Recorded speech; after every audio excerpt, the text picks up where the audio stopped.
Salut les Jujiteros, vous voyez ce que j'ai là? Une super assiette et là ici, c'est des rognons. Oui, des rognons. Vous voulez apprendre à les préparer? Simplement, facilement, les rognons. C'est parti, combattez! C'est parti les Jujiteros, voilà des rognons. Alors les rognons, dites-vous que ce sont les reins. Alors ça c'est de rognons de bœuf. On voit, voilà, il y a une partie un petit peu tendineuse et le reste, voilà, la chair qu'on va manger, les reins. Alors on va commencer par découper soigneusement la partie comestible de la partie tendineuse.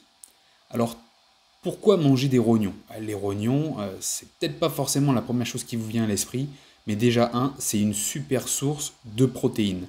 Les rognons aussi contiennent très peu de graisse, donc comme tous les abats, donc peu de graisse.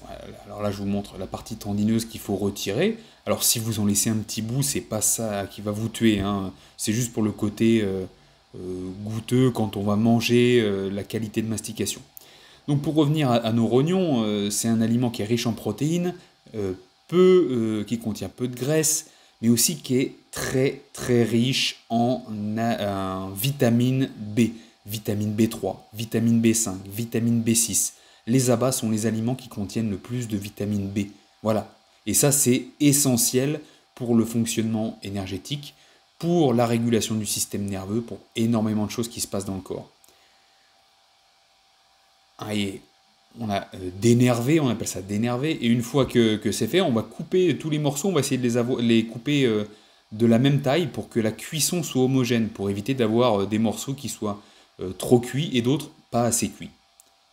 L'autre avantage, je dis, pour les rognons, c'est la quantité de fer, et le fer est essentiel, surtout aussi chez les femmes qui perdent du sang mensuellement, mais chez l'homme aussi, et chez l'athlète. Dites-vous bien que le fer aide au transport de l'oxygène au sein des cellules pour la production énergétique.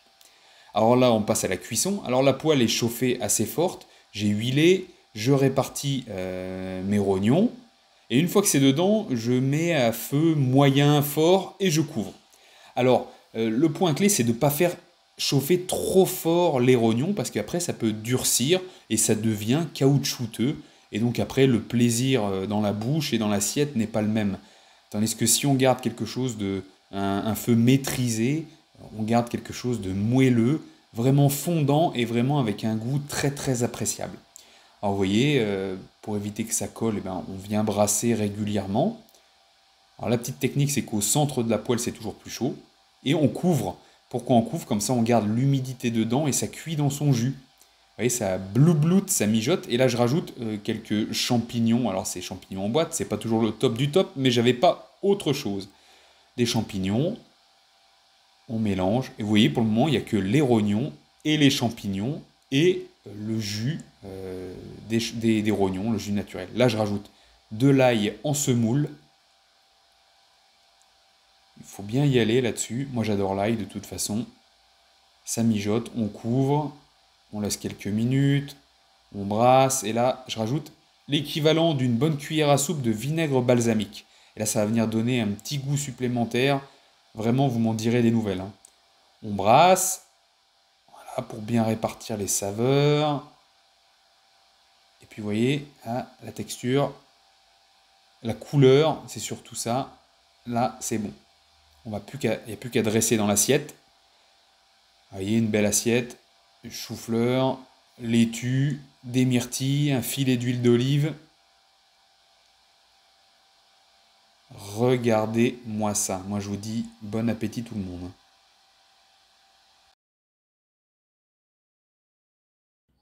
Les Jujiteros, vous voyez, ça prend un petit peu de temps de préparation au début, mais après ça se cuit comme tout, comme n'importe quoi. Et après, on peut faire des super assiettes. Vous voyez, rognons, chou-fleur cuit à la vapeur, de la laitue, on a des petites myrtilles.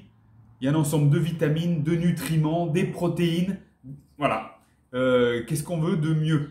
Je vous dis à la prochaine. À vous d'essayer. Laissez-moi un commentaire si ça vous plaît, si vous voulez d'autres recettes comme ça. Et je vous dis à la prochaine.